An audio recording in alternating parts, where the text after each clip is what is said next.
Então, boa tarde mais uma vez. Sejam bem-vindos ao painel 34 da Brasil Energy Conference, que acontece aqui no Centro de Convenções de Teresina. Nós estamos na sala C. O tema deste painel é Políticas Locais para o Desenvolvimento Energético, um cenário de mudanças climáticas. Para essa mesa, a gente vai ter aqui a presença.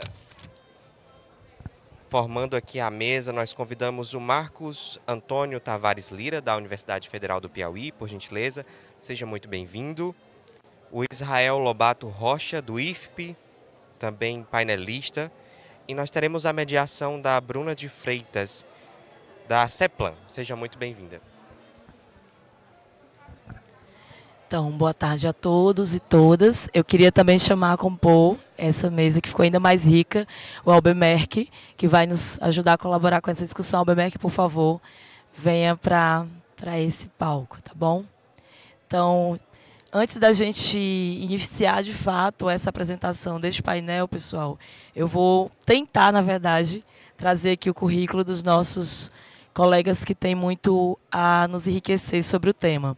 Vou iniciar com o professor Marcos Lira, que é doutor em Desenvolvimento e Meio Ambiente pela nossa UFP, mestre em Ciências Físicas Aplicadas pela Universidade Estadual do Ceará, especialista em Tecnologia e Inovação pelo Instituto Federal de Minas Gerais, tem graduação em Engenharia Elétrica pela UFC, graduado também em Licenciatura Plena em Física pela Universidade Estadual do Ceará, graduado em Direito também pela Universidade Federal do Piauí e atualmente é pró-reitor de Planejamento e Orçamento da Universidade Federal do Piauí. O professor Marcos também é docente do curso de Engenharia Elétrica da UFP, docente dos cursos de doutorado em Desenvolvimento e Meio Ambiente, nosso PRODEMA, do mestrado em Engenharia Elétrica também da UFP e também do mestrado em Ensino de Física da Universidade Federal do Piauí. Avaliador dos cursos do INEP, né, de Engenharia Elétrica e Física, e também vencedor do Prêmio Espírito Público da edição de 2021. Imenso prazer tê-lo conosco. Por favor, um salve de palmas para o nosso primeiro painelista. Já aproveito, gente, para seguir com as apresentações. E aí, antes de sinalizar, a gente também tem a pretensão de trazer uma painelista que está em caráter online. Só que a gente está com problema de link, não sei se vai ser possível, tá bom? Até porque a presença das mulheres aqui certamente dá um peso imenso juntamente com os colegas. Também trago aqui a essa mesa o professor Israel Lobato Rocha, que é graduado em Tecnologia e Gestão Ambiental pelo Instituto Federal do Piauí, Campus Corrente, especialista em Gestão e Educação Ambiental pela Universidade Estadual do Piauí e mestre em Conservação de Recursos Naturais do Cerrado pelo Instituto Federal Goiano.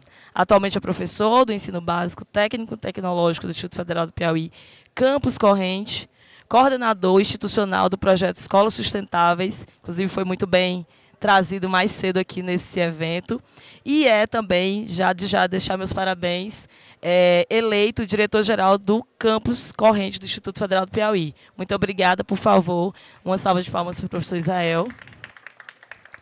E trago agora também o currículo de Albemerck Moura de Moraes, graduado em Física pela Universidade Federal do Piauí, possui mestrado e doutorado em Energia pela Universidade Federal do ABC, atualmente coordenador do Núcleo de Inovação e Transferência de Tecnologia da UFP, líder do Grupo Interdisciplinar de Pesquisa em Energia Solar do Piauí, o GIPES, e docente nos programas de mestrado em Engenharia Elétrica da UFP e em Climatologia e Aplicações nos países de CLPLP e África, né, pela UES. Atua principalmente nas áreas de energias renováveis, sistemas fotovoltaicos no meio rural, bombeamento fotovoltaico, empreendedorismo acadêmico e inovação tecnológica. Um imenso prazer também te rever e você estar nesse painel. Por favor, um salve de palmas para o nosso querido Albemerck. Bom, gente, então, primeiramente pedir desculpa pelo pequeno atraso que a gente teve. Realmente a ideia era iniciarmos com a professora Ângela, que estaria online, mas para a gente não ter mais perda do nosso tempo tão precioso, a gente vai iniciar pelas falas dos que estão aqui a colaborar.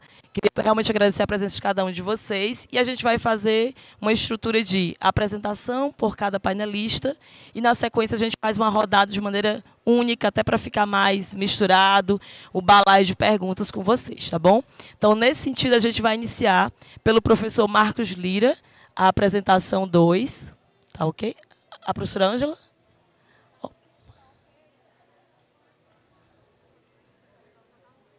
Ela vai aparecer. Olha aí que coisa boa.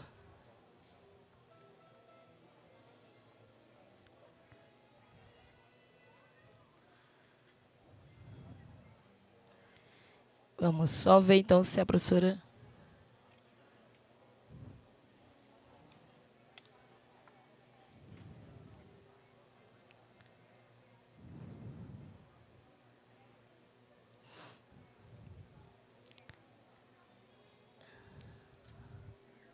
Eu estou aqui só na expectativa.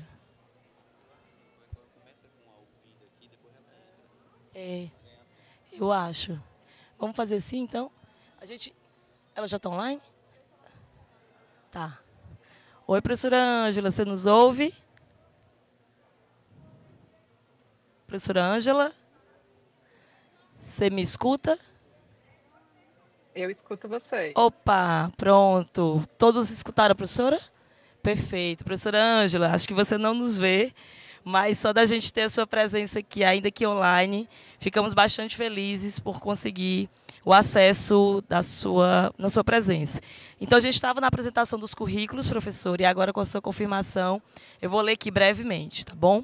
Então, Ângela Cruz Guirão, professora, tá correto? Guiral. Não, é Guiral. Guiral, perfeito. É formada em Ciências Biológicas, mestre em Geografia pela Unicamp e doutora em Ciências pela mesma instituição. Possui especialização em Educação Ambiental e o Master em Liderança e Gestão Pública pelo CLP.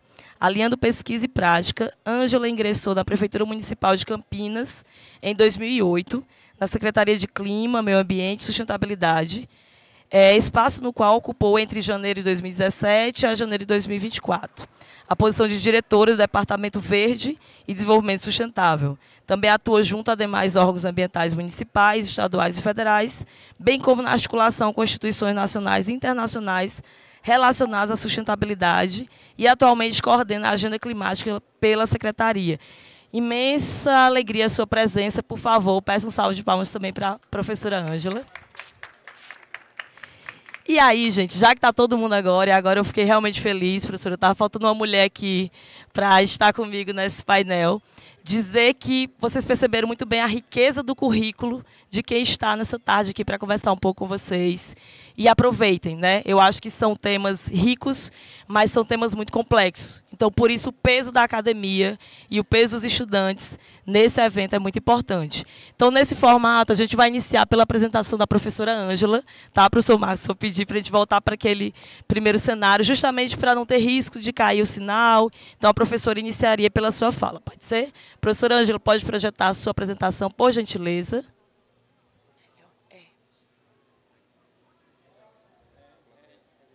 Melhor, isso. Eu vou pedir os painelistas. Boa tarde, vocês me escutam? Sim, professora, perfeitamente. Eu vou só... A senhora já pode iniciar. Quando eu puder falar. Tudo bem. Eu vou só cronometrar aqui o seu tempo, professora, porque me deram essa incumbência de ser a chata do tempo. E aí eu vou estar aqui cronometrando para a gente conseguir ter as falas de todos, tá bom? Então, pode iniciar, professora. A gente vai ter, em média, 15 minutos para a sua fala. Fique à vontade.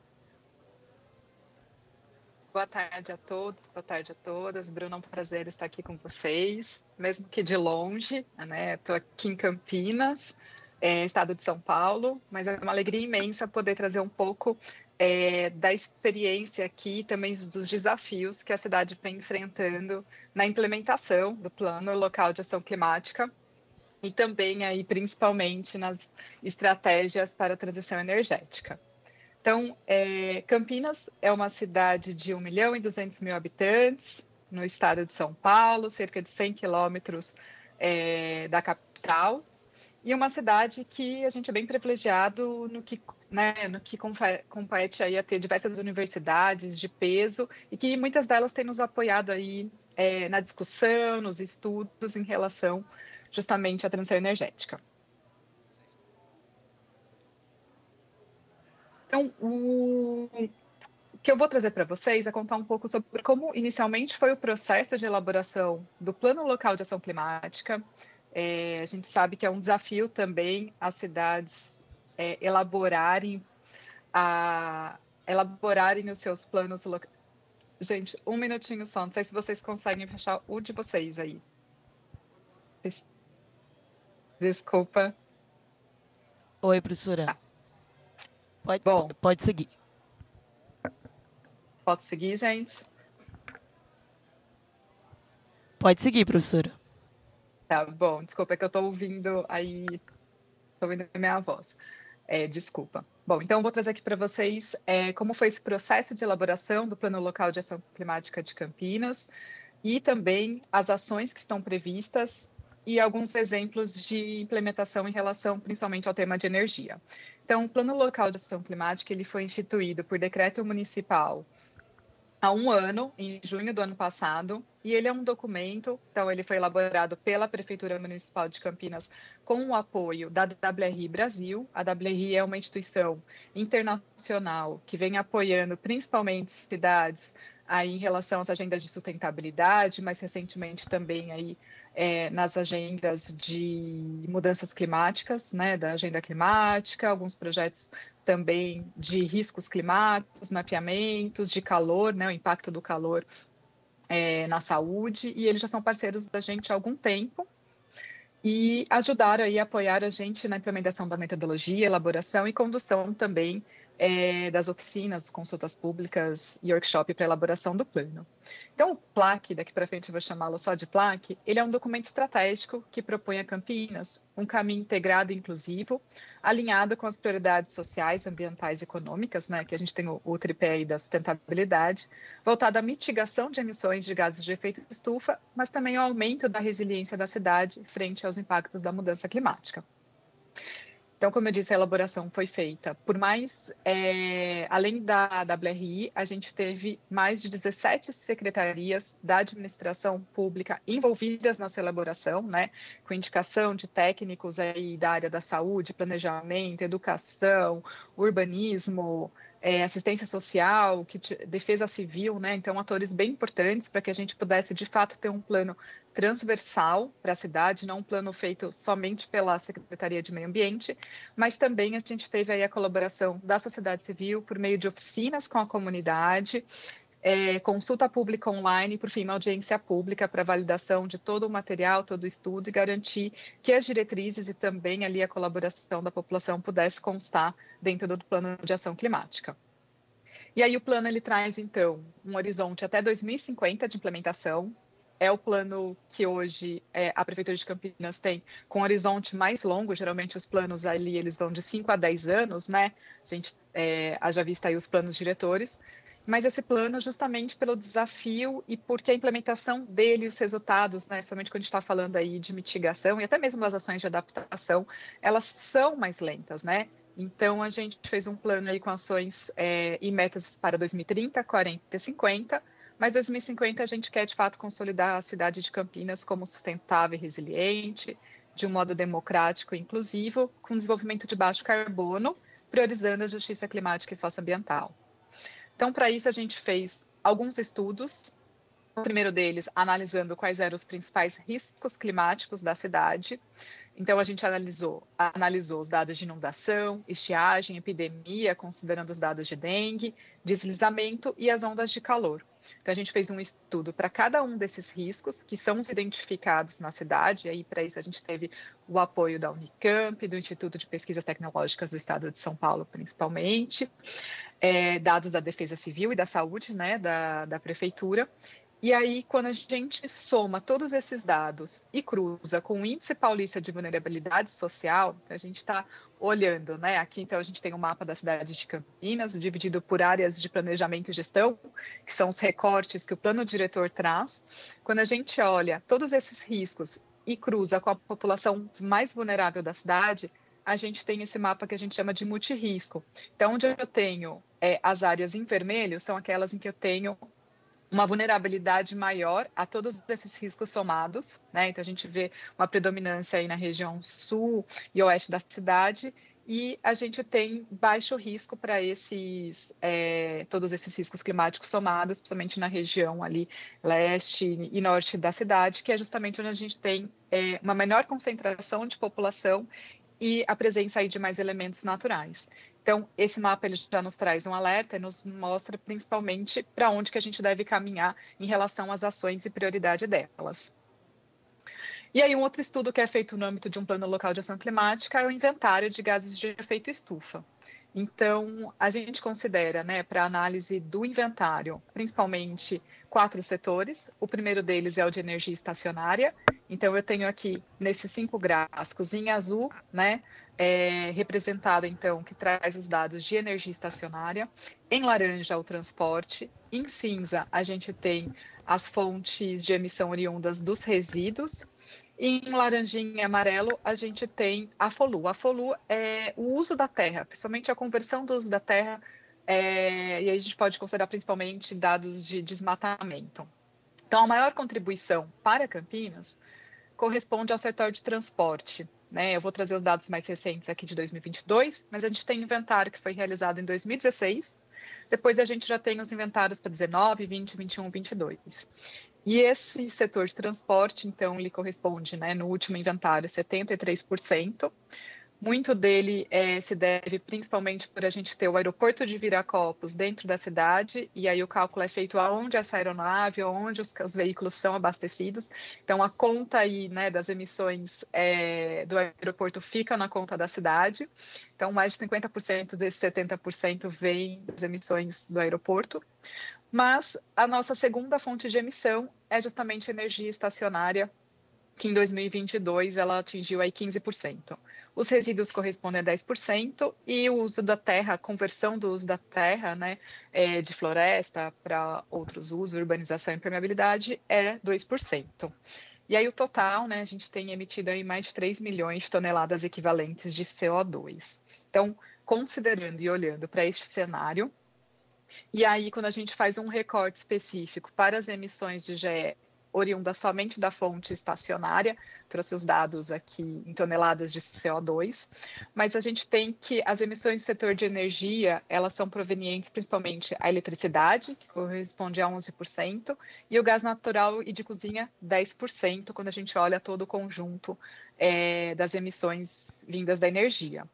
E 90% do consumo se dá em edificações, então, residências 37, comércio 33, a indústria 19, e as edificações do poder público e a iluminação pública da cidade correspondem a cerca de 10%. E aí, quando então a gente olha todo aquele cenário, né, das emissões, principalmente considerando esses históricos, né, que a gente conseguiu realizar, né, da atualização do inventário para esses 5 anos, Campinas propõe algumas metas de redução. A gente já tinha uma política de enfrentamento às mudanças do clima de 2020, que haviam colocado as metas pouco ousadas, né, vou dizer assim, e aí agora o plano ele traz um olhar aí mais focado e mais direto para que a gente pudesse rever essas metas e estabelecê-las, então, até alinhadas a outras políticas e compromissos do município, com compromissos políticos também, como as iniciativas Race to Zero, Race to Zero da ONU. O Estado de São Paulo ele tem um programa específico de redução, que é o Carbono Zero do Estado de São Paulo também, então a gente também adere a essa iniciativa e eles estabelecem aí redução das emissões até 2050, né, zerar as emissões.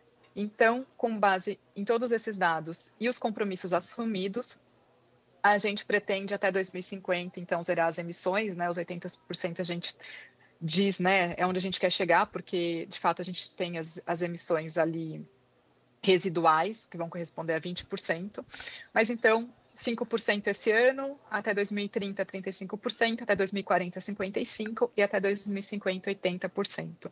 E aí eu trouxe também as metas específicas do setor de energia estacionária, que elas são um pouco mais... Ângela, como o 10 município minutos. ele não possui tanta governança sobre o Ângela, tema, é 10 muito mais difícil a minutinhos, gente ok? conseguir ser ousado, ambicioso na redução dessas metas, né? Eu acho que talvez seja o setor em que a gente tem menos governança. Então, as metas até 2050 específicas do setor de energia, redução em 44%.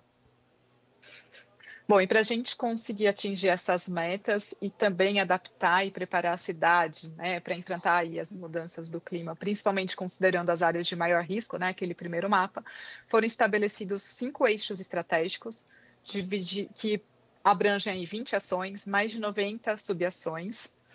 E para a gente trabalhar a definição desses eixos, a gente considerou 2 conceitos muito importantes, que é o da justiça climática e o conceito de saúde única, que traz aí a saúde humana, a saúde animal e a conservação e proteção do meio ambiente, né? Numa mesma discussão, com o mesmo olhar. Então, os eixos, eles ficaram... O primeiro eixo é o de energia renovável, confiável e de edificações resilientes para todos. A gente tem um segundo eixo, que é o de saneamento básico resiliente. O terceiro trata da mobilidade urbana e sistemas sustentáveis de transporte. Quarto eixo, a gente tem o desenvolvimento urbano e rural inteligente em relação ao clima. E o quinto é o que junta tudo, né? Então, é onde a gente tem a educação, são as ações de saúde, resiliência e a integração climática. Então, essa foi a forma que a gente conseguiu para organizar todas essas 90 subações nesses eixos. E o primeiro é justamente o de energia renovável e confiável e resiliente para todos. Então, eu trouxe aqui esse eixo em específico, que ele tem como objetivo estabelecer um sistema de energia renovável, eficiente, confiável e edificações. Então, aqui a gente também está falando de habitação, principalmente é a habitação de interesse social. E esse eixo ele tem 3 principais ações: realizar a transição para uma rede de eletricidade limpa e confiável, realizar um programa para habitação de interesse social com um olhar, né, e resiliente às mudanças climáticas, e aumentar a eficiência energética e energia renovável em prédios. Então, trouxe aqui alguns exemplos das subações, né, que estão previstas nesse eixo. E aí elas envolvem desde a realização de estudos, de normativas, de fomento a iniciativas, mas também de ações práticas. Então, como exemplo, eu trouxe a realização e revisão de estudos sobre a disponibilidade e o potencial de exploração de energia renovável na cidade, principalmente a eólica e a energia solar. Melhorar a segurança do sistema de energia e a resiliência climática a partir do uso de tecnologias acessíveis, priorizando as áreas estratégicas como escolas, hospitais, estação de tratamento de esgoto, captação de água e áreas industriais. Isso veio muito das discussões que a gente teve com o setor industrial, que no momento aí em que a gente tem algum evento extremo, né, em que o corte de energia, ele inevitavelmente acontece, seja por uma queda de uma árvore, por exemplo, as áreas em que a gente tem algum hospital, ou então áreas industriais que não podem parar a sua produção, elas têm que continuar. Então, a gente tem que trabalhar melhor essa questão da segurança. Hoje, as estações de tratamento de água, as nossas estações de captação de águas, elas já estão sendo trabalhadas para que fique mais de 20 horas, se houver um corte de energia em uso, né, sem parar o serviço. Então, a gente está olhando aí todo esse olhar aí para a segurança do sistema de energia da cidade. Também garantir a segurança energética para as comunidades localizadas em regiões de risco climático por meio de micro-redes resilientes, então, e alimentadas, né, por tecnologias limpas. Esse é um programa em que a gente vai fazer um projeto piloto numa dessas áreas de risco climático junto com a Unicamp. Então, vai ser um projeto que vai garantir aí energia para mais de 50 famílias, considerando energia solar, que vai ser implementada em um prédio público neste bairro, né, nesse bairro que a gente elencou. Também tem a fomentação da produção de energia voltaica pelos grandes consumidores, como incentivos, né, o exemplo que a gente mais conhece aí são incentivos como o IPTU verde, a substituição de todos os pontos de iluminação pública por lâmpadas de LED, incorporação de medidas de eficiência energética, tais como ventilação, iluminação natural, conforto ambiental e soluções baseadas na natureza nos projetos de habitação de interesse social. Então, foi uma discussão que a gente teve muito grande com a Secretaria de Habitação e a Coab do município. Viabilizar a instalação de tecnologia sustentável, visando eficiência energética nas habitações de interesse social. Atualização do Código de Obras, Plano Diretor e Lei de Uso e Ocupação, para incentivar edifícios sustentáveis com energia renovável, analisar e viabilizar a compra de energia para os prédios públicos, né, e operações da cidade Mercado Livre, aumentar a utilização de energia fotovoltaica nos prédios municipais e em equipamentos públicos comunitários, implementar tecnologias e princípios de design para adaptar e aumentar a resiliência, a eficiência energética e também o conforto térmico dos edifícios públicos. E muito dessa mudança ali para o conforto térmico a gente já está iniciando nas escolas, né, para que o tipo de ventilação, janela, troca das telhas, justamente aí para enfrentar tanto eventos de chuva, mas também o calor, e instalação de sistema de energia fotovoltaica em terminais de ônibus de novas concessões. Então, aqui alguns exemplos. E aí, para que a gente consiga implementar essas, né, só trouxe as ações aqui voltadas à transição energética, mas foi estabelecido uma governança climática por meio de um decreto municipal. Então, a gente tem um comitê municipal de enfrentamento aos impactos da mudança do clima. E aí, então, a gente tem um grupo gestor que é formado pelos secretários e presidentes das autarquias municipais, um grupo técnico que é consultivo e que a gente se reúne mensalmente para acompanhar a implementação, trazer projetos e alinhar tudo o que está acontecendo em relação ao plano dentro da prefeitura. Câmaras temáticas, que é onde a gente tem toda a interface com a academia, as entidades sindicais, a sociedade civil. E o grupo de emergência climática, que é vinculado à defesa municipal, à defesa civil da cidade, que é para preparar a cidade para os eventos extremos, né? Tanto antes quanto depois do evento, toda estar pronta aí para deixar a cidade voltar à normalidade o quanto antes. Então, esse é o Comitê do Clima e é ele que dá suporte à implementação do plano. E aí, como exemplos já da implementação de alguma dessas ações, a gente tem algum programa chamado Hospital Verde, hoje que tem placas, né, fotovoltaicas instaladas nessas unidades. Hoje são 6 unidades das redes de hospital, da rede de hospital, né, da prefeitura, e que já gerou, somente num período ali de 2021 a 2023, uma economia de mais de 70, uma economia de 4,5 milhões nesse período de reais em relação à conta que a gente tinha antes. Toda a troca da iluminação pública, ela está sendo feita, provavelmente a gente faz a troca, termina até o final deste ano. São 140 mil pontos de luz, o que vai gerar uma economia de 63% de energia e uma redução também do gasto, né? Que hoje a gente paga aí com essa iluminação de 4 milhões por mês. Hoje a gente paga para 1,5 milhão mês. Então, é um recurso que pode ser investido, né, em outras ações. E também a gente lançou uma parceria agora recentemente com o Sinduscom, que é o Sindicato da Construção Civil do Estado de São Paulo. Eles desenvolveram uma calculadora que chama C-Carbon, e essa calculadora, ela para ser utilizada aí, principalmente pela iniciativa privada, mas também pelas obras públicas, que permite calcular as emissões de gases de efeito estufa e o consumo energético relacionado à construção de uma edificação, levando em consideração o ciclo de vida dos insumos da obra, desde a sua exploração até o momento do seu uso na fase construtiva. Então, o uso da calculadora vai permitir aí que o setor da construção civil possa entender quais são as emissões para poder mitigar e também neutralizá-las. Bom, eu não sei se acho que estou dentro do meu tempo.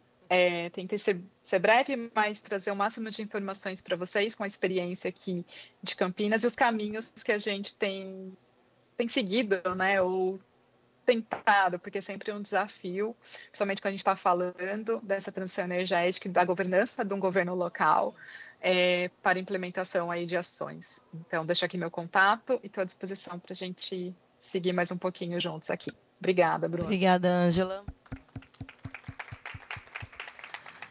Ângela, você me ouve? Oi, oi.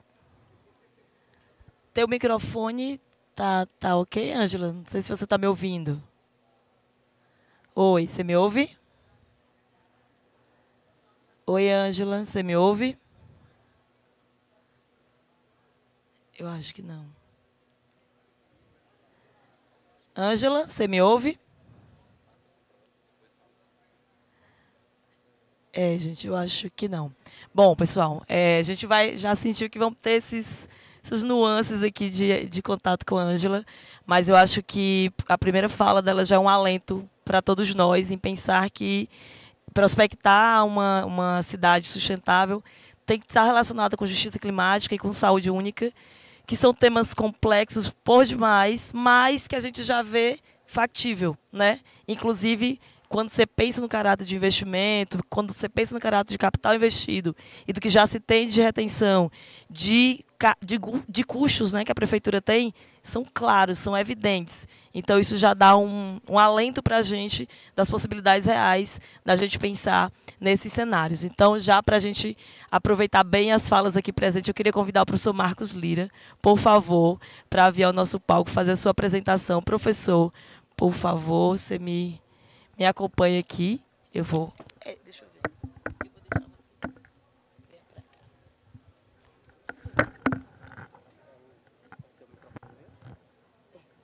Deixa eu só... Cadê o outro?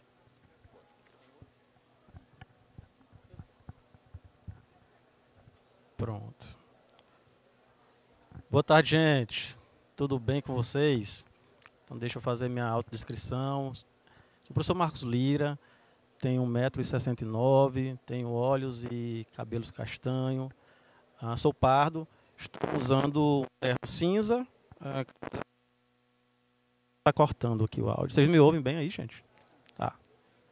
Bom, quero cumprimentar e primeiro agradecer o convite para estar debatendo essa tão importante temática aqui, cumprimentar a nossa mediadora, a professora Bruna, obrigado aí pela mediação, Bruna, cumprimentar os painelistas, doutora Ângela, Albemerque e também o professor Israel, obrigado, e cumprimentar aqui essa plateia tão bem qualificada, né? Os meninos e meninas da Liga Acadêmica de Energia Solar, o professor João Batista, aqui a minha chefe, professora Nadia do Nascimento Nogueira, reitora da Universidade Federal do Piauí, primeira mulher reitora em 54 anos de história da Universidade Federal do Piauí.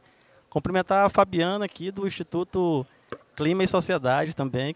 Enfim, cumprimentar todos, toda a Artemária que também está ali. Obrigado, gente. Sibéria, que também está aqui nos apoios. Bom, eu preparei um recorte para a gente debater as políticas locais para o desenvolvimento energético em um cenário de mudanças climáticas. Deixa eu testar meu passador aqui. Foi? Foi. Bom, então primeiro dizer que a gente tem, nesse momento, uma urgência que eu diria que ela é global. Ela é global, mas as ações precisam ser locais. Tá? O paradoxo climático ele se caracteriza porque os acordos geralmente globais dependem de iniciativas e implementações locais. E como exemplo a gente pode dar o da Agenda 2030, os ODS, pensados numa escala macro pela ONU, mas que devem e ficam melhor consolidadas quando são realizadas lá na base. No que se refere à transição energética, é sempre importante a gente destacar que só existe transição energética se ela for justa, se ela for inclusiva. Não adianta falar de transição energética se ela vem para uns e outros não, se ela exclui algumas pessoas. Então, nossas ações também são nesse sentido, de fazer uma transição energética que seja justa e inclusiva. E aí falar de descarbonização como principal ferramenta contra essas mudanças climáticas. E quando eu falo de descarbonização, eu falo do uso de tecnologias energeticamente sustentáveis, eu falo de mobilidade elétrica, eu falo de deixar de lado as fontes não renováveis. E, por fim, uma governança que precisa ser multinível, através de políticas coordenadas em diferentes escalas de governo. É por isso que eu dividi minha apresentação em iniciativas, embora o tema seja local, mas eu penso um local onde a gente traga experiências mais perto da gente, ou seja, da nossa cidade, regionais, do estado e a nível nacional também. Ok? Bom, o ponto de partida do Brasil passa pela nossa matriz elétrica. Nossa matriz elétrica ainda é fortemente permeada pela fonte hidrelétrica, com aproximadamente 50% da matriz, mas nós temos avançado significativamente nas energias renováveis. Não que hidrelétrica não seja renovável, hidrelétrica é uma fonte renovável.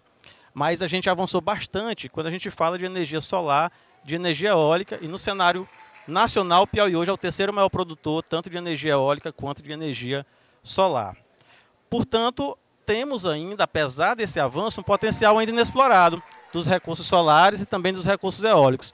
Dos recursos eólicos, sobretudo em algumas regiões Brasil adentro e também no mar.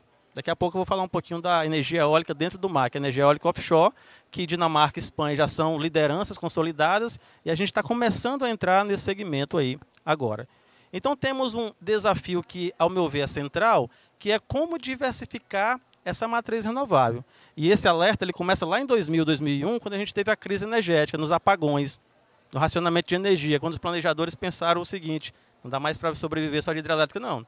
E foi ali que se começou a pensar essa diversificação e tem sido uma constância de lá para cá. Mas quais são os desafios que nós temos também diante da vulnerabilidade climática? Dos riscos de seca prolongadas, mas não só de secas prolongadas, mas como chuvas acentuadas, como a gente teve no Rio Grande do Sul no ano passado, como a gente teve aqui em Picos, nossa cidade vizinha. Então são fenômenos extremos. A nível nacional, a gente precisa estabelecer algumas bases, como, por exemplo, o arcabouço regulatório, as leis e normas que estruturam o setor energético. Ninguém vai entrar num segmento de energia renovável, seja de hidrogênio verde, seja de energia solar, seja de energia eólica, se o ambiente não estiver regulado. Principalmente quem vem de fora do Brasil e vai investir, eles não vão fazer o aporte de recursos em um país que não tem um marco regulatório. E o marco regulatório da energia eólica offshore foi aprovado no início desse ano e o do hidrogênio verde aprovado no ano passado. Então isso cria um ambiente de segurança também do ponto de vista regulatório. Os incentivos macroeconômicos, eles precisam existir, os estímulos financeiros para novas fontes, e o papel do governo é extremamente importante, a exemplo do que aconteceu no Proinfa, lá em 2008 ainda. Mas eu preciso também ter um planejamento de longo prazo. E é para isso que existe a empresa de pesquisa energética, o Ministério de Minas e Energias, para que eu tenha uma visão estratégica para o futuro energético, para que não aconteça, por exemplo, o que aconteceu em 2000, com racionamento de energia. E olha que, pensando em todo esse cenário, a longo prazo, vira e mexe a gente ainda ouve ameaça de racionamento de energia. Não houve? Ano passado, por exemplo, se falava por conta da estação seca. Bom, e o papel das agências reguladoras? A Agência Nacional de Energia Elétrica, a ANP, tem papel aí extremamente importante como pilares institucionais no sentido de regular esse setor e no sentido de ter a questão dos freios e contrapesos. É a ANEEL, por exemplo, que diz que determinada concessionária de energia não pode exorbitar na sua cobrança de ICMS.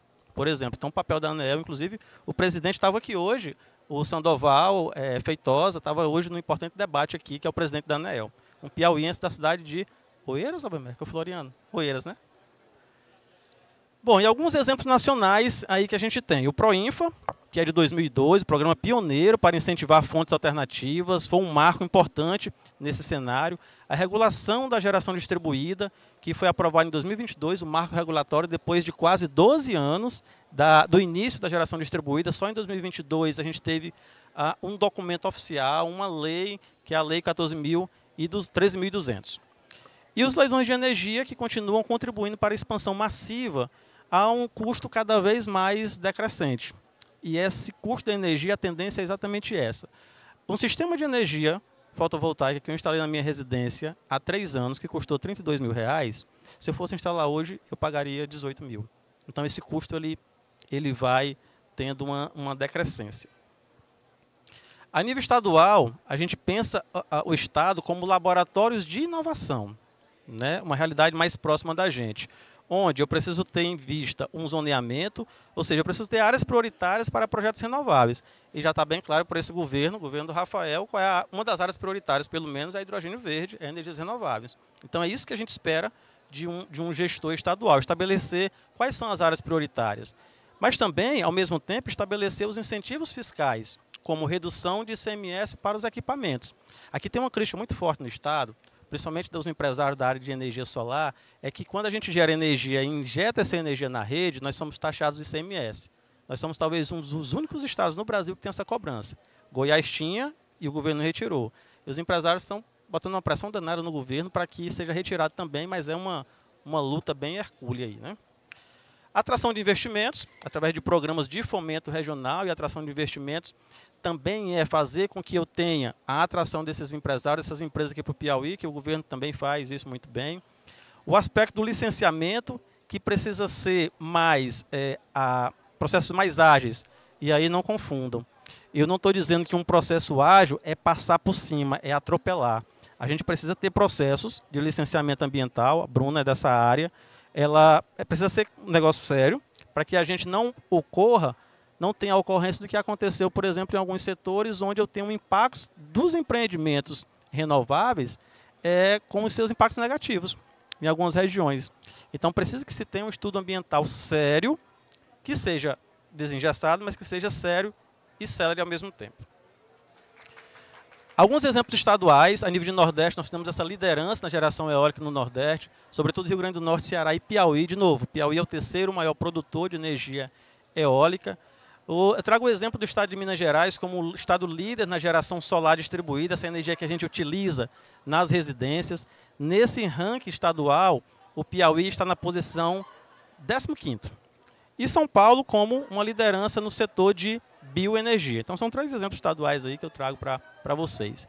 E eu chego no nível mais micro, que é o nível estadual, que é quando a gente fala da energia do cotidiano, aquele que está no nosso entorno.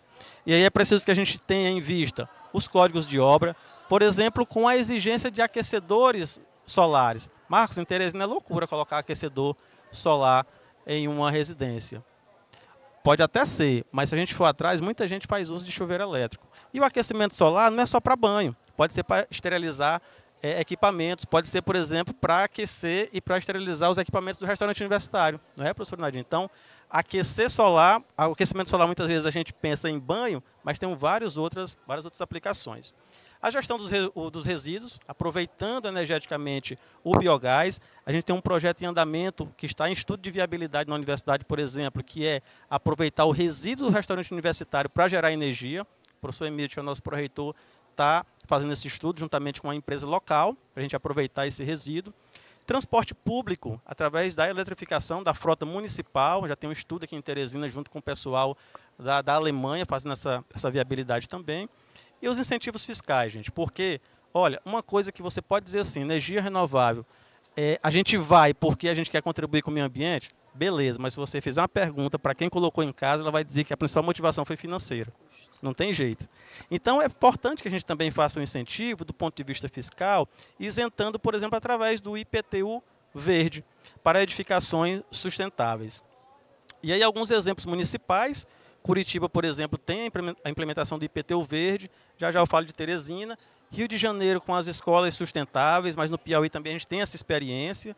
E a experiência de Palmas com o aquecimento solar, que tornou-se obrigatório, além de um programa chamado Palmas Solar. Talvez até o Albemerc vai falar disso, o programa Palmas Solar, o Goiás Solar. Não vou dar spoiler, não. Bom, o elo estratégico, aí entra o papel das universidades. Não poderia deixar de fora, como sendo da universidade, essa nossa participação tão importante. Através de quê? Através de pesquisa e desenvolvimento com novas tecnologias e otimização dessas tecnologias. E a transferência tecnológica também.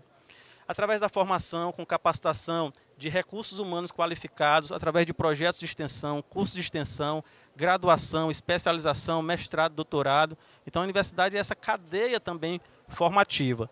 E também trabalhando na análise de políticas, com dados e estudos para a tomada de decisões. E isso entra também a inteligência artificial, está presente aí. Através de projetos pilotos, com incubação de tecnologias, o Albemerc é nosso coordenador do Núcleo de Inovação da Universidade, então ele deve dar um spoiler também a respeito disso. Bom, e nossa realidade? Eu trouxe essa notícia que é de 2021, abril, portanto ela já tem 4 anos. Vocês sabiam que Teresina tem essa política de incentivo? Poucas pessoas sabem que tem essa política. É uma política que foi implementada em 2021 e que concede, intitulada IPTU Verde, que concede descontos de até 20% para imóveis sustentáveis. Então, esses descontos eles são escalonados, dependendo da situação do imóvel, 5%, 10% e 15%. Então, é uma realidade que está presente. Para finalizar já, Bruna, que eu acho que meu tempo já foi, se você me perguntasse assim, Marcos, eu vou fazer a pergunta que a Maia Veloso me fez na entrevista. Professor, jogue suas cartas. Se você pudesse apostar aqui no cenário a curto e médio prazo, quais seriam suas apostas?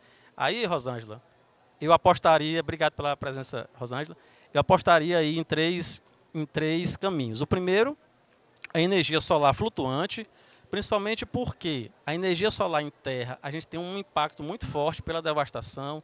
A gente tem um projeto piloto em Sobradinho, desse tipo de usina, e íamos ter aqui no Piauí um projeto desse. Nós aprovamos no edital um projeto de P&D para a instalação de 4.500 placas no reservatório de Boa Esperança, no município de Guadalupe.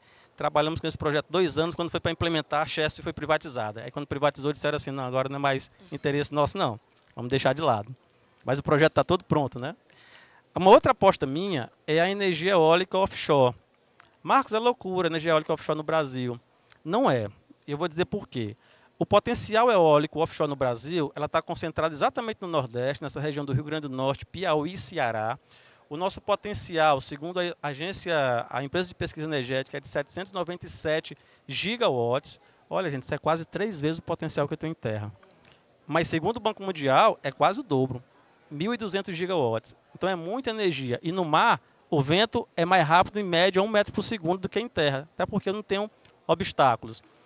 Então, a gente tem esse cenário, que já é uma realidade. No Ceará, eu tenho 3 estudos de impacto ambiental já sendo realizados para 3 usinas dessa e outra no Rio de Janeiro, na fronteira com o Espírito Santo. Bom, como é que é essa dinâmica? Quando os caras vão botar uma usina dentro do mar, eles não vão para brincar. Eles não vão botar 1 torre, 2 torres, 10 torres, não.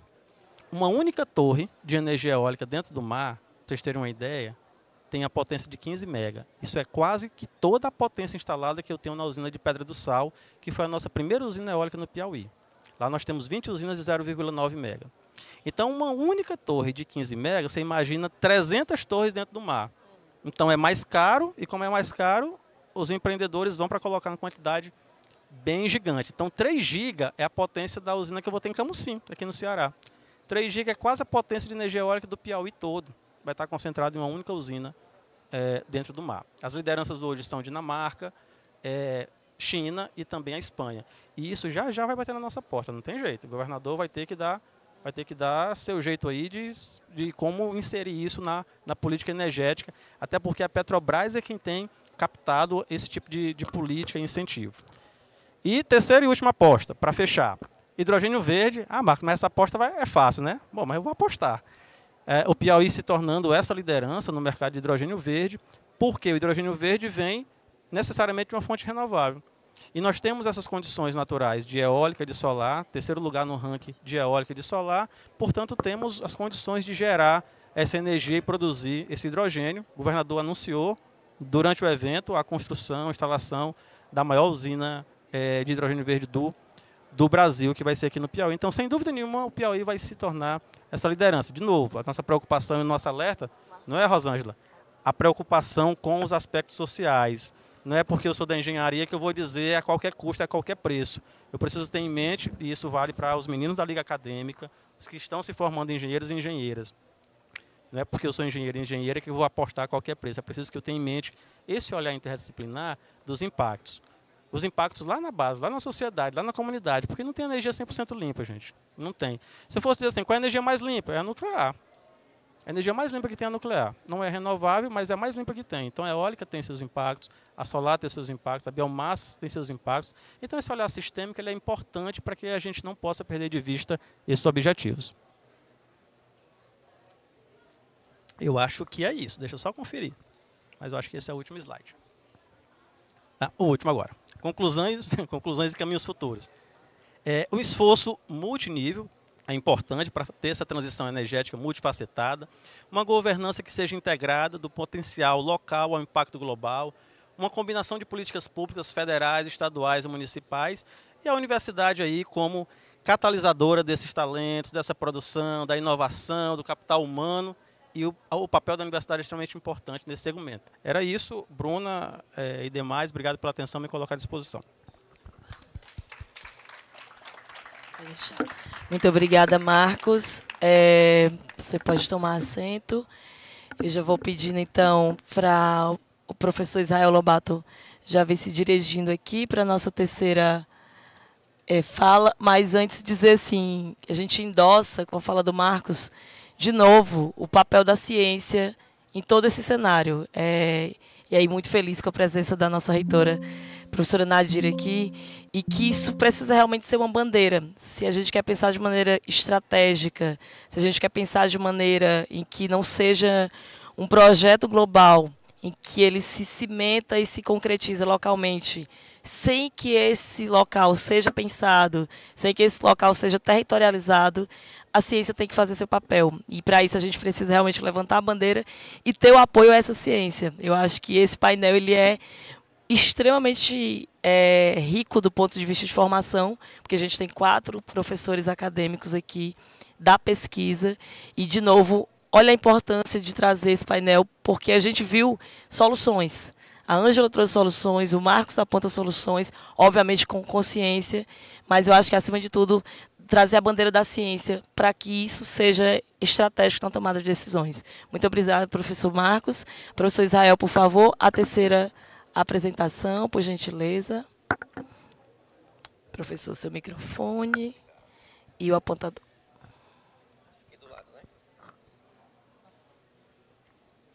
Boa tarde a todos e a todas. É uma satisfação enorme estar aqui nesse momento tão importante de compartilhar, né, conhecimentos, práticas que a gente vem desenvolvendo no âmbito da academia. E aí a gente vai iniciar agora a nossa apresentação do nosso case, né, do nosso estudo de caso lá no extremo sul do estado do Piauí, que é o nosso projeto Escolas Sustentáveis. A apresentação, por gentileza. E aí esse projeto ele tem um impacto local muito significativo, né? Vou até contextualizar rapidamente enquanto posiciono aí a apresentação, mas um dos maiores parques solares da América Latina está localizado lá no extremo sul do estado do Piauí. Professor. Pronto, perfeito. Lá no extremo sul do estado do Piauí, né? Que é o Parque Solar de São Gonçalo, lá em São Gonçalo do Gurgueia, né? E aí, há alguns anos atrás, a gente teve um problema relacionado aos impactos ambientais que não estavam previstos no processo de licenciamento, uma grande quantidade de sedimentos oriundos da região, né, da área do parque, desceu para as comunidades locais. E aí a empresa teve que fazer uma série de práticas, medidas de intervenções, né, a fim de certa forma, fazer com que essa população tivesse uma mitigação dos impactos ambientais associados. E aí, dentre essas práticas, né, tivemos uma série de financiamento de projetos, né, e aí foi aí que eles entraram em contato com a gente, com o Instituto Federal do Piauí, Campus Corrente, e a gente conseguiu viabilizar esse projeto Escolas Sustentáveis, que basicamente ele tem como objetivo replicar em escolas públicas de São Gonçalo do Gurgueia e Corrente, que são os dois municípios impactados diretamente, né, pelo empreendimento, tecnologias sociais, a fim de sensibilizar o público-alvo sobre as estratégias voltadas para a conservação dos recursos ambientais no âmbito local. E aí cada município foi contemplado com duas escolas, né, duas escolas da rede municipal de ensino, escolas essas que a gente teve como prioridade chegar nas escolas mais vulneráveis, mais necessitadas desse tipo de projeto de intervenção. E aí tivemos as seguintes etapas, né? Inicialmente tivemos reuniões de articulações com as pastas vinculadas às prefeituras dos dois municípios, a pasta da educação, secretarias municipais de educação dos dois municípios, secretarias municipais de meio ambiente de ambos os municípios também, mostrando para eles a importância de um projeto como esse, a necessidade que se tem de não só eles serem agentes passivos, mas de certa forma atuarem diretamente nessas intervenções até para dar continuidade a esses projetos, essas intervenções.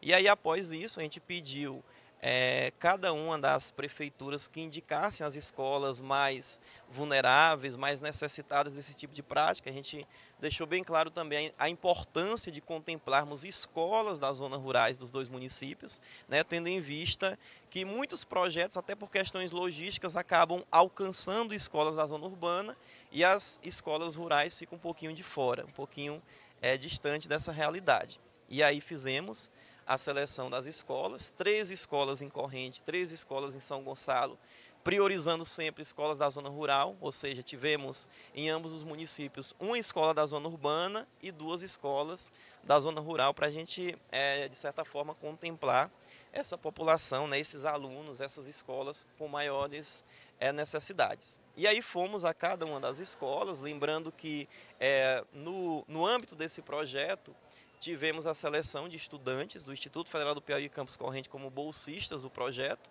né? No primeiro ano nós tivemos 5 estudantes bolsistas e agora nesse segundo ano de projeto nós já estamos com 6 estudantes, né? Houve essa expansão de bolsistas e, de certa forma, tem um impacto social, porque são estudantes, né? Muitos deles são dos territórios, né, de ambos os municípios, e esses estudantes atuaram diretamente em todas as etapas, tanto nas reuniões, no processo de escuta, de articulações com as escolas, né, com o poder público, no processo de diagnóstico ambiental, são estudantes do curso de gestão ambiental, né, lá do Instituto Federal do Piauí Campus Corrente. Então eles fizeram esse diagnóstico ambiental de cada uma das escolas, né. Nesse diagnóstico observou as principais dificuldades que cada uma das escolas possui, né, os principais obstáculos, e também, como fruto desse diagnóstico, a gente sugeriu, através de uma oficina, né, a gente deu uma série de opções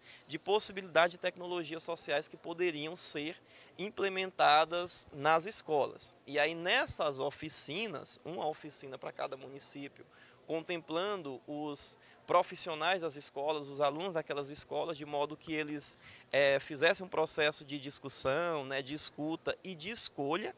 A gente não chegou lá impondo, vamos implantar a tecnologia tal aqui para a escola, não. Eles tiveram uma série de opções e a comunidade acadêmica de cada escola acabou optando qual a tecnologia social ficaria mais viável para ser implantada na respectiva escola. E aí fizemos atividades para os 2 municípios de entrega de kits ambientais, né, para fomentar as ações das secretarias municipais de meio ambiente. Isso, de certa forma, contempla muito a questão das demandas do ICMS ecológico de cada um dos municípios. Tanto que, após esse projeto, tivemos uma melhoria, né, na classificação do ICMS ecológico, tanto no município de Corrente quanto no município de São Gonçalo do Gurgueia, por meio dessas práticas, né, dessas intervenções realizadas no projeto Escolas Sustentáveis. E esses kits ambientais servem justamente para, com um baixo custo, né, essa Secretaria de Meio Ambiente fazer alguns diagnósticos ambientais simples que, se não tivessem esses kits, eles precisariam ir até algum centro, um grande centro, para fazer algumas análises de qualidade de água, de solo, etc. E aí fizemos também, após a escolha das tecnologias sociais, que já já a gente vai ver, a gente fez a campanha de arrecadação de 2 elementos importantes para dar, de certa forma, viabilidade na implantação das tecnologias sociais. Primeiro foi a arrecadação de livros, porque tivemos 2 escolas que demandaram uma coisa simples, pode parecer muito simples para nós que somos do Instituto Federal, da Universidade Federal, que são livros, né? Tem escolas na nossa região que não tem sequer um cantinho para colocar um livro. E aí foi essa demanda que a gente recebeu das escolas, e tivemos 2 escolas que tiveram esse pedido. A gente precisa de um espaço para leitura, um espaço específico para a leitura.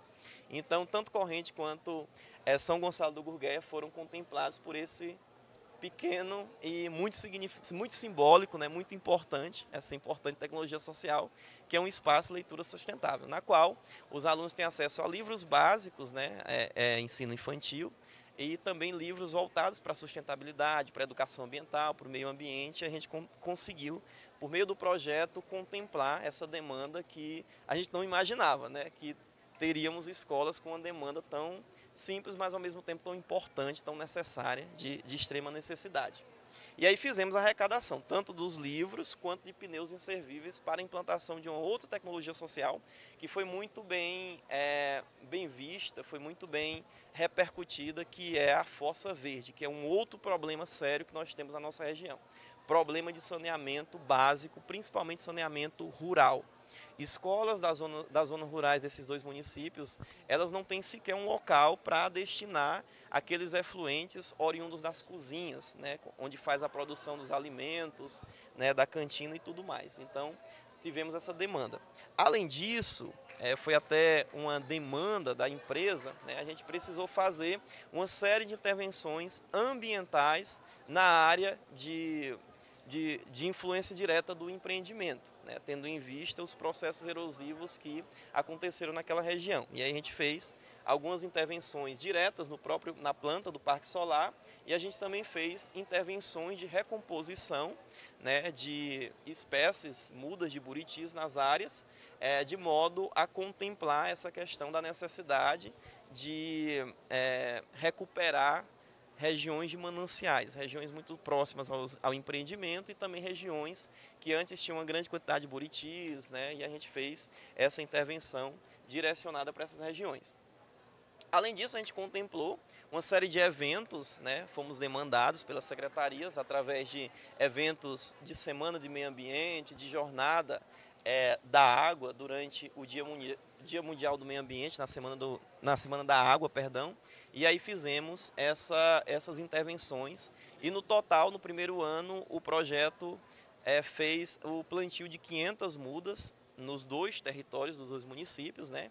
E a gente está nesse processo. Lembrando que a gente já está no 2º ano de projeto, a gente já está investindo em um viveiro lá no campus, além de termos implantados viveiros específicos para as escolas contempladas pelo projeto através das tecnologias sociais que foram contempladas. Aí aqui estão as tecnologias que a gente implantou nos 2 municípios. Lembrando que, como eu falei anteriormente, um total de 6 escolas, mas aqui tem apenas 4 tecnologias. É porque nós tivemos a repetição, né? Por exemplo, 2 escolas optaram por implantar a tal da fossa verde, né? Tendo em vista a demanda de saneamento rural, e 2 escolas tiveram como necessidade a implantação do espaço leitura sustentável. Essas 2 tecnologias foram as tecnologias mais, de certa forma, demandadas, né? Inclusive, nesse 2º ano de projeto, a gente já está no processo de definição das tecnologias. A partir da semana que vem, a gente já vai fazer as oficinas em cada uma das escolas,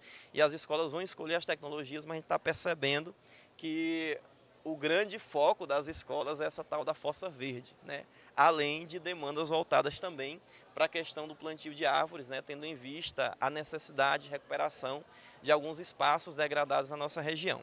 E aí, uma escola da zona urbana de São Gonçalo do Gurgueia, né? Tendo em vista a característica da escola, já tem uma grande quantidade de aparelhos de ar-condicionado, demandou essa tecnologia de aproveitamento de água de ar-condicionado, e a gente implantou. Então, assim, no primeiro ano de projeto, a gente conseguiu, né, através dessa articulação com a empresa, com a Enel Green Power, através de todos os esforços do Instituto Federal do Piauí, por meio dos estudantes bolsistas que atuaram diretamente no projeto, a gente conseguiu implantar essas 4 importantes tecnologias sociais para 6 escolas dos territórios de São Gonçalo do Gurgueia e Corrente Piauí, né? E a gente tem um feedback muito importante, né, das escolas, tendo em vista que grande maioria dessas escolas nunca tiveram sido contempladas por nenhum tipo de projeto, por nenhum tipo de iniciativa do tipo, né? Então, a gente teve como principais resultados do projeto, contemplamos 457 beneficiados diretos pelo projeto, aí incluem estudantes de todas as escolas, né? Tanto das 3 escolas municipais de Corrente, 3 escolas municipais de São Gonçalo, quanto os próprios estudantes do nosso campus, né? O Instituto Federal do Piauí, Campus Corrente, que foram contemplados diretamente por esse projeto. Implantamos as 6 tecnologias sociais em 7 escolas contempladas, né? As 6 mais o campus do IFP. Tivemos mais de 120 horas de intervenções práticas em campo, intervenções essas que possibilitou que os próprios estudantes das escolas fizessem parte do processo de implantação, né, o processo de construção, implementação dessas tecnologias, e conseguimos trabalhar e contemplar diretamente pelo menos 8 Objetivos de Desenvolvimento Sustentável no âmbito desse primeiro ciclo do projeto em 2023 e 2024. E aí, tudo isso só aconteceu graças a essas parcerias, né, que apesar das dificuldades, dos problemas de logística que a gente teve no primeiro ano, né, da questão do pouco tempo para fazer muita coisa, implantar muitas tecnologias em escolas extremamente com logística não muito boa, né, porque estamos falando de escolas de zona rural, né, de comunidades do extremo sul do estado do Piauí. Então a gente conseguiu, por meio desses esforços, dessas parcerias, né, entre o Instituto Federal do Piauí, a FADEX, né, que é a Fundação de Amparo tanto do IFP quanto da UFP, né, que nos deu esse apoio tão importante, né, porque a gente teve uma dificuldade, inclusive, para implantarmos o projeto, dessa ponte entre a empresa que tinha o interesse em nos patrocinar, patrocinar diretamente o campus corrente e esse recurso chegar até nós. Então a gente passou por volta de 8 meses, mais ou menos, sem resolver esse processo burocrático.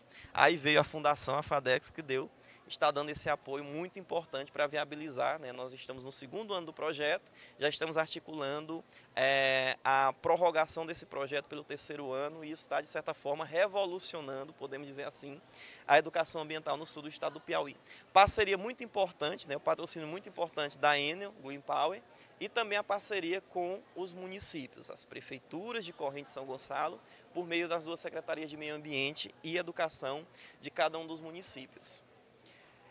Aqui estão os principais ODS que foram contemplados. Em cada atividade, em cada ação, em cada intervenção, a gente fazia questão de demonstrar, essa tecnologia aqui contempla ODS tal, né? Essa prática, essa ação contempla o ODS tal, né? E, de certa forma, os alunos também tiveram essa imersão em relação a uma prática de educação ambiental, uma intervenção direta, e como é que isso se vincula com o Objetivo de Desenvolvimento Sustentável.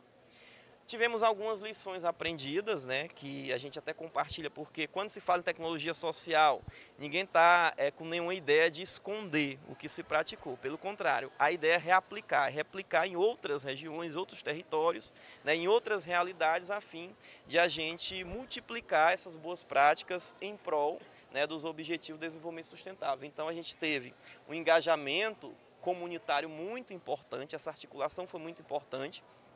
A gente percebeu uma boa receptividade, né, dos órgãos públicos municipais dos 2 municípios. A população também abraçou a causa, percebeu a seriedade do projeto e não apenas aquele aspecto teórico da coisa, mas sim demonstrando que no final do ciclo de cada ano de projeto a gente entrega algo consolidado para cada uma das escolas. E isso, de certa forma, nos deu uma credibilidade, né? E uma facilidade para trabalharmos esse 2º ano com mais engajamento ainda. A necessidade de escalabilidade, porque a galera das prefeituras chega, só são 2 escolas, só são 3 escolas, queremos implantar em todas as escolas. E aí a gente tem esse desafio, né, que eles nos demandam uma quantidade de escolas, mas a gente percebe que o recurso patrocinado, que já é muito bom, não contempla ainda a possibilidade de todas as escolas, mas é através desse tipo de compartilhamento, de mostrar essas boas práticas, que certamente isso incentiva novas iniciativas do tipo. Replicação em outras regiões, por isso que nós estamos aqui divulgando o nosso projeto. Tá? Quem quiser ter acesso a outras informações, a gente fica bem à disposição de compartilhar com vocês, porque projetos bons assim, que de certa forma geram impacto social, devem sim ser replicados, né? E a gente tem conversado muito, né, Bruno, as possibilidades de a gente tentar ampliar esses horizontes, tanto com a Bruna quanto com a professora Rosângela, né, Rosângela? A gente tem esses anseios em ampliar ainda mais esse tipo de boa prática, principalmente na nossa região, que acaba sendo uma região muito distante da capital, né, e a gente precisa de projetos do tipo. Expandindo o impacto, ampliar para mais escolas, não só dos 2 municípios, mas do Piauí. O Piauí precisa de projetos assim nas suas escolas. Tá? Integração com políticas públicas municipais, e aí a demanda e a necessidade do ICMS ecológico é muito importante, né? Tendo em vista que isso acaba instigando o poder público municipal a abraçar um projeto como esse, porque de certa forma são ações que são registradas e encaminhadas aqui para a SEMAR, a fim de melhorar ainda mais o selo, né, e o acesso ao ICMS ecológico por parte dos municípios. E mais parcerias, né, com empresas, e especificamente nesse caso com empresas de energias renováveis, a fim de ampliarmos, né, os financiamentos para esse tipo de iniciativa que, de certa forma, gera resultados muito significativos para a educação desses 2 municípios. E é isso, pessoal. Agradeço a atenção de todos e a gente fica à disposição para esclarecimentos. Muito obrigada, professor Israel. Eu estou assim, sendo bem generosa com o tempo, porque é difícil cortar tanta coisa boa que a gente tem para ouvir. Inclusive, a gente correu um risco sério nesse painel de botar 4 professores juntos para falar, porque tem muita coisa para entregar para a gente.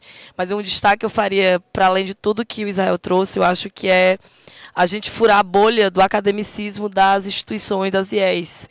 porque tanto o Marcos, a professora Ângela, Israel, eles saíram da sua zona de conforto para entender o que é preciso pensar enquanto soluções, obviamente vinculado à ciência, vinculado à extensão, mas entendendo realmente o que é útil para as pessoas, para solucionar e para dar realmente melhoria de vida para essas pessoas. Então, acho que é disso que a Ângela falou lá atrás, sobre a justiça climática, sobre a saúde única. Eu acho que todo mundo está versando para uma ciência muito consciente. Eu acho que é nesse sentido que a gente tem que evoluir cada vez mais. Então, já chamo para o último painel o Albemerck para fazer a sua apresentação, tá bom, gente? Albemerck, por favor. Deixa eu te passar aqui tanto o apontador quanto o seu microfone, por favor. A última. Deixa eu só posicionar aqui a apresentação.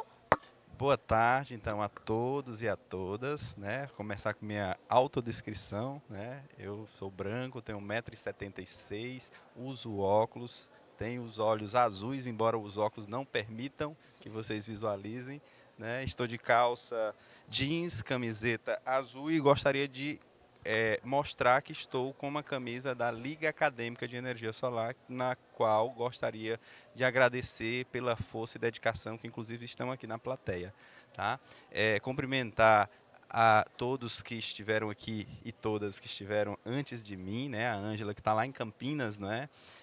Cumprimentar o Israel, belíssima apresentação, né? E belíssimo projeto, o professor Marcos, a professora Nadir, em nome dela, cumprimentar todos os demais que estão aqui na plateia. E aí, como a gente precisa, né? Sempre voltar e beber das nossas origens e as nossas fontes, tá? Tradicionais. E aí eu gostaria de perguntar para vocês, antes de mais nada, eu vou falar de um projeto, de uma ação chamada Sertão Sol, não é? E antes de mais nada, eu gostaria de perguntar para a plateia e para quem está nos assistindo ao vivo, viu, gente? Essa mesa, né, essa conferência está sendo transmitida ao vivo. Eu gostaria de perguntar quem já ouviu falar de cordel. Levante a mão.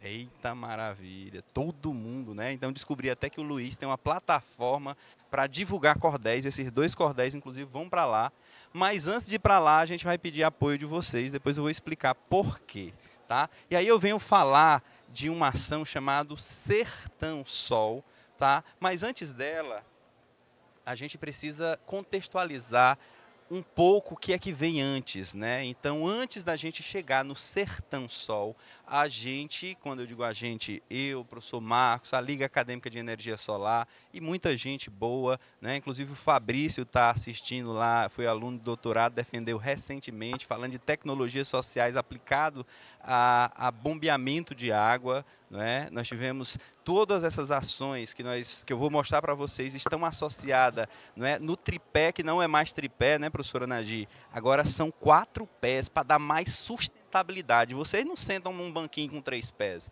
vocês sentam numa cadeira com 4 pés. Então vamos só resgatar quais são: ensino, pesquisa e extensão. E ganha um cordel quem falar o 4º tripé. Quem é? Vamos lá, 1, 2, 3. Qual? Inovação. Mas você já tem, que você faz parte da equipe. Então, eu lhe dou e nós vamos vender o que você ganhar, o cordel, para levar para mais gente. É isso, gente. Temos que ter inovação. Mas a inovação, ela também tem que ter uma base também das nossas origens. E o cordel está aí para unir isso. Unir o antigo, o novo e integrar tudo num balaio e a gente levar oportunidade para quem precisa. Aí está o Seu Jacinto. Em 2011 eu cheguei na propriedade do Seu Jacinto e Seu Jacinto tinha dificuldade porque não tinha água para produzir. Eu falei: Seu Jacinto, pois nós vamos levar uma oportunidade aí para você bombear a água do chão utilizando o sol e depois a Globo vai vir filmar aqui você. Aí ele: não, ninguém vai vir numa terra seca dessa, meu filho, não se preocupe não. Então, fizemos uma ação, o primeiro projeto Sol e Água no Sertão, isso em 2011, 2012, nós conseguimos envolvendo, aqui está seu Jacinto aqui todo feliz, produzindo melancia em pleno período de seca, porque antes os nossos agricultores só produziam no período de chuva. No período de escassez, eles faziam outras coisas, arrumava a cerca, ajustava, criava pequenos animais, mas graças à energia proveniente do sol, hoje, né, a comunidade, várias outras comunidades, mais de 100 famílias, né, professor Marcos, nós conseguimos, e aí envolvendo também a escola. E aí, fantástico o trabalho do Israel e a turma lá do IFP de Corrente, que eu tive a oportunidade de passar por lá, não é? É fantástico, a gente precisa integrar a importância do sistema federal de ensino, estadual, municipal, toda a rede trabalhando em conjunto em mudar essa realidade. Os pais dos alunos, os alunos, todo mundo envolvido para depois ter lá as famílias produzindo e depois está lá seu Jacinto, aonde, gente? Lá no Globo Rural, vocês podem olhar, 11 anos atrás, 10 anos atrás, ele saiu no Globo Rural e lá virou referência em energias renováveis nesse Piauí, tá? Então ele falou, depois eu cheguei lá, um ano depois, ele falou, meu filho, toda semana chega alguém para ver esse negócio, que agora é muito comum, mas naquela época não era, tá? Que mais? Aí depois veio o projeto Canindé Solar. Chegou assim, eu tenho um orgulho muito grande, né? Eu, professor Marcos, nós conseguimos, através de uma emenda parlamentar muito importante, levar energia solar para quem precisa, né? E nós implantamos, ó, tá aí em Santo Inácio, Comunidade Flores, Comunidade Quilombola São Martins em Paulistana e por aí vai. Foram 23, 24 sistemas implantados. Numa primeira etapa, nós implantamos o Marcos já mostrou isso na outra conferência, a gente sempre nos orgulha muito, né? Na primeira etapa, nós implantamos 10 sistemas com recurso da emenda parlamentar e esse projeto, graças à iniciativa do professor Marcos, que muitas vezes na correria, né, eu nem acreditava que a gente podia concorrer, e ele foi lá, acreditou e concorreu nesse prêmio das Nações Unidas, nós ganhamos. E não é só o prêmio em si, gente.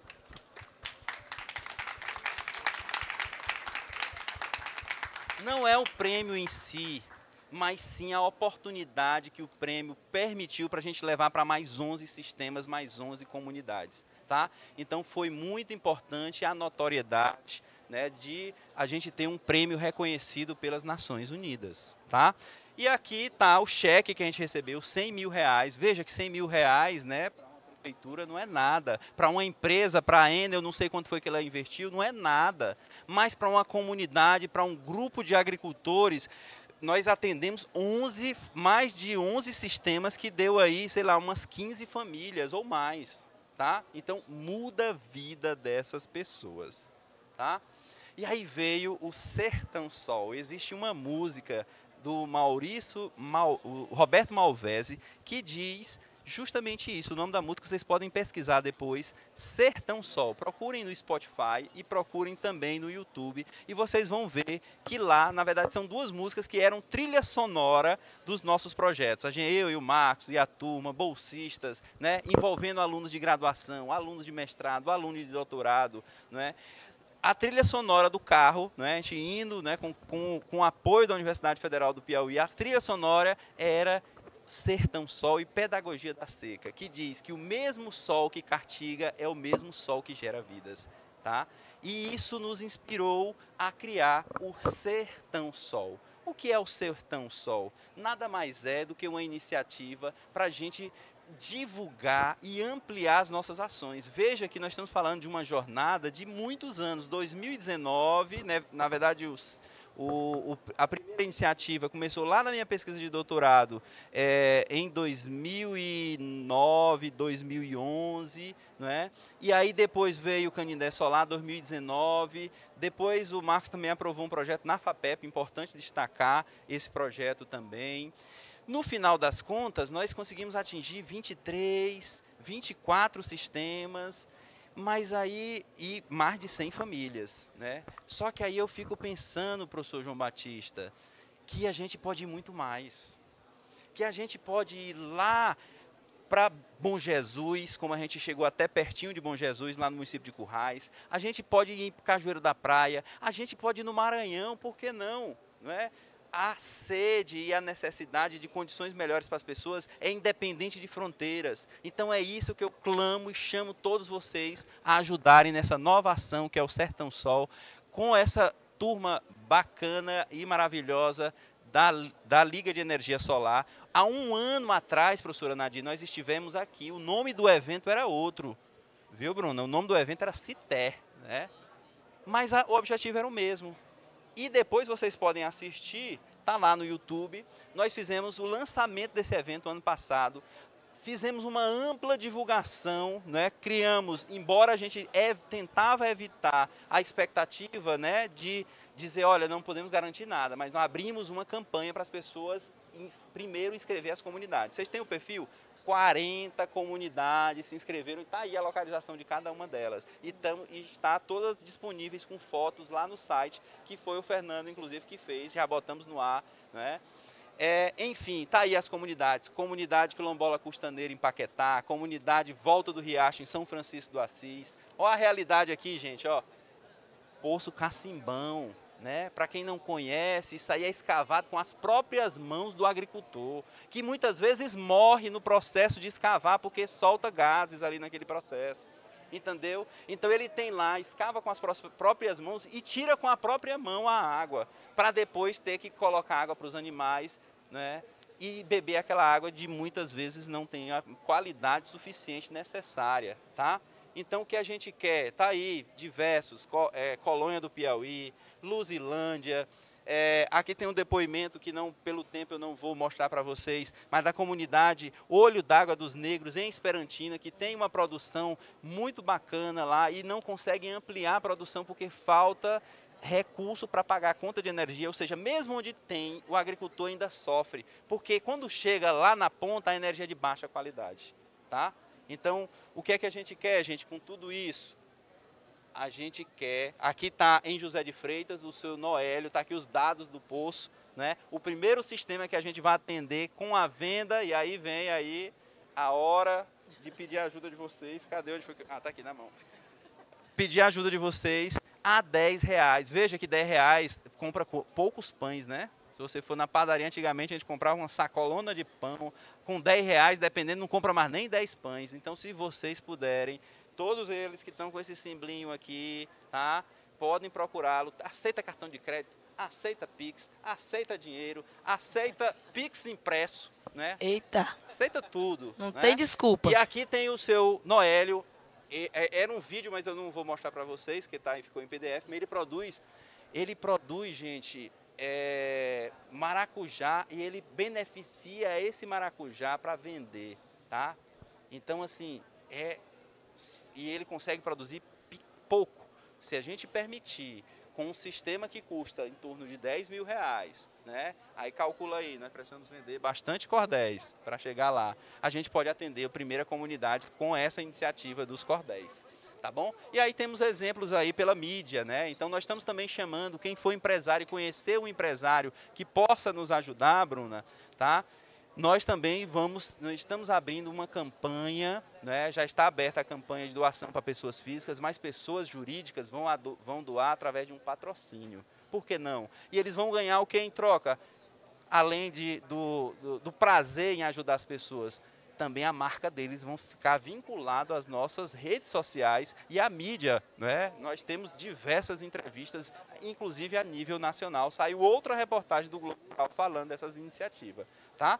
Então aí tem exemplos em várias mídias. Aí está o Instagram do Sertão Sol, o Instagram do Piauí Solar, o Instagram da La Sol, todos esses. E aí, para finalizar, e que a gente precisa sempre falar de poesia e falar de arte, e nada melhor do que arte para a gente seguir em frente. Então, eu vou, se vocês me permitirem, né, eu acho que eu não demorei muito, eu queria ler um pouco declamar, né, porque o cordel ele é uma literatura que não é só, ela é impressa, mas ela nasceu justamente, os cordelistas eles iam para a feira declamar, tá? E aí eu vou pedir inspiração, né, para declamar aqui para vocês e para que a gente consiga levar mais oportunidades para quem precisa. Então, primeiro, do cordelzinho não falei, mas nós também tivemos uma ação chamada Escolas Solares, foi lá em Oeiras. Nós conseguimos implantar um sistema, e aí já provoco o Israel para conseguir com a empresa, para a gente levar energia solar para essas escolas. Isso é um passo muito importante. Já que é uma empresa de energias renováveis, vamos tornar essas escolas solares, Sim. tá bom? Então, vamos juntar forças, que isso é muito importante. Então, esse projeto, né, Escolas Solares, o Cordel conta um pouco disso e é mais ou menos assim. Pessoal, peço licença para um relato contar. Falo de um belo projeto no ponto de decolar. Ação colaborativa que é o Escola Solar. Tudo começa com ideias, sonhos que viram ação. Muita gente envolvida, um projeto de extensão. Sol com técnica, ensino, tudo feito em multirão. Na UFP começou com a proposta solar, graças a um grande projeto de emenda parlamentar. Aquilo que era um sonho veio a se realizar. E aí eu vou pular lá para frente para depois vocês terem que comprar o cordel, porque senão é assim que os cordelistas faziam. Sol que nasce para todos, no sertão e no agreste. Luz, vida e energia, e riqueza para o Nordeste. Oportunidade e alegria vem desse astro celeste. Para encerrar nosso cordel, e aí lembrando, o nome da escola lá que a gente atuou era Contentamento. Olha que poético o nome da escola, Contentamento. Para encerrar nosso cordel, agradeço esse momento de muito aprendizado, tendo o sol como argumento. Nossa escola é solar, viva o contentamento. Meu Deus. Vai faltar cordel para tanta gente querendo comprar, tenho certeza. Eu falei que a meta eram 100, mas nós temos mais, viu? Eu Inclusive tenho impresso pela gráfica da UFP, agradecer imensamente o apoio da Universidade Federal em todo esse processo, mesmo com as dificuldades, né, professora Nadia, a gente consegue fazer o nosso papel muito bem. Imagine se a gente tiver apoio da Enel, se a gente tiver apoio da Solatio, se a gente tiver apoio de vocês, né? E aí, para encerrar, já falei demais, vou agora para o último aqui, que fala mais ou menos assim. Agora é o projeto Canindé Solar. O projeto foi um sonho e agora uma realidade. Foi por muitos construídos. Fé e cordialidade, uma semente plantada pela criatividade. Foi grande a dificuldade, o professor Israel falou, né? A dificuldade foi grande, veja aí, até no cordel tá. Foi grande a dificuldade, com muita burocracia. UFP, FADEX e parceiros, tudo em harmonia, para vencer essa batalha, levar água e alegria. Colaboratividade, com foco na agricultura, tirando água da terra, o sol, ritmo e partitura, harmonizando no campo bons valores e cultura.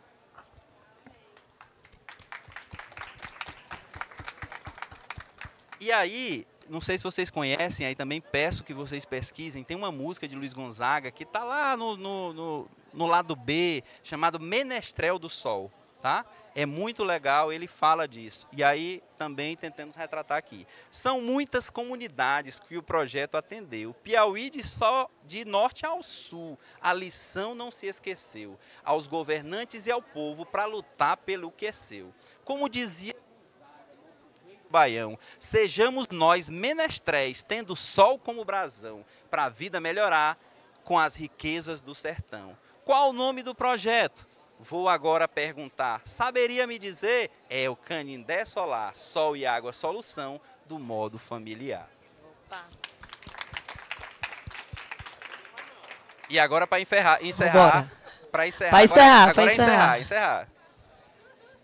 Para encerrar o cordel, agora peço atenção. Caso queira ajudar, se junte nessa missão. Conheça o Sertão Sol, sol e água, solução. Muito obrigado, gente. Vamos junto levar energia solar para quem precisa. Muito obrigada, Albermec. Gente, eu vou pedir muito rapidamente que os nossos 3 painelistas aqui presenciais se juntem aqui comigo. Só para a gente ter, infelizmente, a rodada de uma pergunta. A discussão em torno da pauta de energias para o Estado, ela chegou de verdade, né? Ela chegou na vida real das pessoas. E a grande complexidade, ela gira em torno de grandes projetos, né?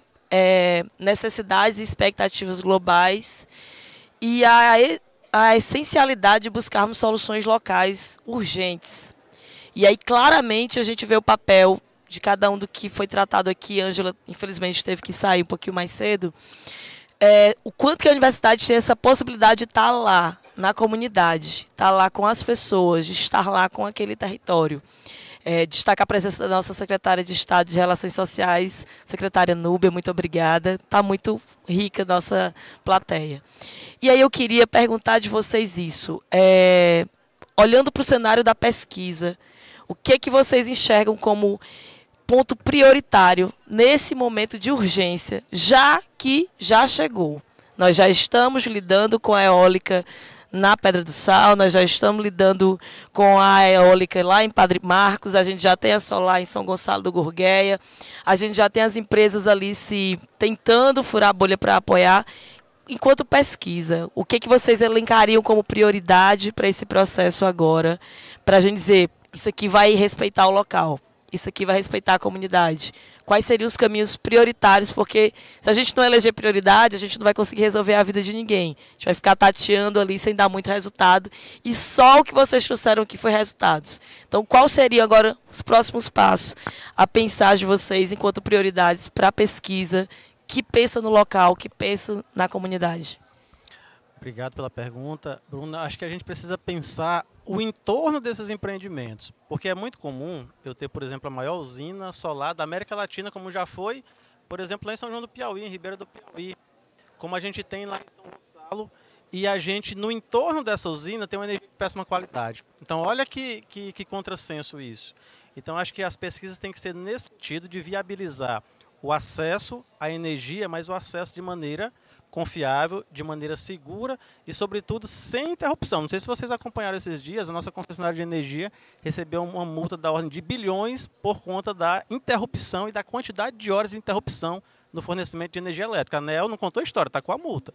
Então, é preciso que a gente também concentre esforços nesse sentido de viabilizar uma energia de qualidade, com segurança, que atenda também as pessoas que estão lá na ponta ainda sem acesso a esse recurso. Obrigada, Marcos. Professor Israel. Concordo plenamente com a resposta do professor Marcos. Realmente, na nossa região, a gente percebe essa realidade. Alguns problemas que poderiam ser identificados antes, né, do processo de operação do empreendimento. E a gente percebe que essas demandas a gente tem estudado bastante, né? A questão de qualidade de água dos rios, a questão de como é que está esse aporte de sedimentos na região de São Gonçalo. E menos problema e mais soluções, né? A gente tem tido muito essa lógica de tentar pesquisar, né, práticas e intervenções no sentido de solucionar esses problemas de acordo com a característica regional, para a gente tentar dar uma resposta rápida também a essa população que tanto pede, né, possíveis soluções. Então, por exemplo, a gente está tentando aperfeiçoar prática de reflorestamento já adaptada ao clima da região, né? A gente está potencializando muito trabalhos voltados para o próprio Buriti, né? Tendo em vista que são áreas que são regiões, ambientes extremamente sensíveis, regiões de veredas, de nascentes de rios, né? Então a gente está potencializando esse tipo de prática a fim de a gente dar uma resposta rápida também à comunidade local. Então acho que a pesquisa e a extensão nesse sentido caminham sempre juntas, né, com base nessas pesquisas e nesses projetos de intervenção. Muito obrigado, professor Israel. Albemerque, por favor. Pronto, eu vejo, já pegando o gancho do próximo ponto, né, que nós precisamos, além do tripé, agora o quarto pé, que é a inovação. Eu cheguei praticamente 1h da manhã, né, vindo de um fórum de gestores de inovação do Nordeste. E lá assisti várias experiências, né, fantásticas que já estavam no nosso radar, algumas delas, mas uma em especial me chamou muito a atenção e eu acho que a gente precisa fazer, que é ter uma incubadora social, e eu vi essa experiência lá em Santa Maria, né, foi apresentada, mas a nossa vai ser ainda melhor, incubadora social e sustentável, juntando com a nova ação que foi lançada, a nova coordenadoria que foi lançada na Universidade de Sustentabilidade. Vamos também fomentar a criação de uma incubadora social e socioambiental, digamos assim. Por quê? Porque a gente precisa não só fazer essas ações enquanto universidade, fomentar o debate, a discussão, e outra, não se iludam, gente. Uma coisa que eu sempre falo para os alunos: não se iludam. tudo isso que está sendo divulgado e feito aqui é muito importante e muito bacana, pensando do ponto de vista da transição de uma fonte que é muito mais poluidora, mas a gente precisa pensar muito mais no nosso meio ambiente, mesmo fontes que são renováveis, elas não são limpas. Então vamos pensar com cuidado. E por isso que eu digo que a inovação é o caminho. Por quê? Porque através da inovação você pega a ideia da nossa juventude, e pode ser uma juventude como o professor João Batista, que mesmo com a idade dele, ele é jovem por dentro. Então vamos usar nossa juventude que está na cabeça, né, professor João Batista? Que está na cabeça para a gente propor soluções inovadoras, para a gente ir lá e ver uma ferramenta que pode melhorar a qualidade da água, uma ferramenta que pode analisar e levar a oportunidade para o homem do campo e ver justamente esse cenário, propor soluções, como eu acabei de ver lá em Salvador, uma solução de compostagem baseada na economia de Francisco. Veja que São Francisco e o nosso Papa Francisco inspirou uma professora que criou uma tecnologia que já gerou 2 patentes e ela consegue em 15 dias fazer a compostagem e vai estar vendendo isso para shoppings e para outros lugares. Tá? Então é isso que a gente precisa fazer, soluções e nossos alunos como protagonistas. Eu acho que a solução é essa. Bom, gente, então acho que dá para sintetizar bem uma linha de pesquisa importante para pensar a transição energética de fato e não só a adição energética, né? É pensar na valorização do saber local, que acho que foi isso muito bem traduzido aqui pelo que vocês trouxeram, e estudantes aqui da plateia, entendam isso como um recado, valorize o saber que o nosso Estado gera, que as nossas instituições geram, que os professores de vocês puxando vocês ali para a pesquisa, para a extensão, tanto incentivam, porque são vocês, com certeza, as melhores soluções para esse cenário de transição energética que a gente vê o mundo passando e o nosso Estado. Então, eu queria agradecer imensamente a presença de todos. Nesse momento, a gente encerra esse nosso painel. Vou só pedir para os nossos painelistas para a gente fazer uma foto, convidar também a professora Nadir, secretária Núbia, Thalita, enquanto representante do PNUD, também queria você presente conosco para a gente fazer uma foto e dizer que já teremos o encerramento do evento com a presença da Letícia Sabatella nessa sala, então quem puder também já contemplar e prestigiar, tá bom? A gente agradece. Boa tarde a todos e todas. Bruno, se você me permitir, e olha o cordel, viu? Que a meta são 100. Boa tarde, gente. Enquanto a gente vai tirando a foto, gente, os meninos da La Sol tá aí recebendo em Pix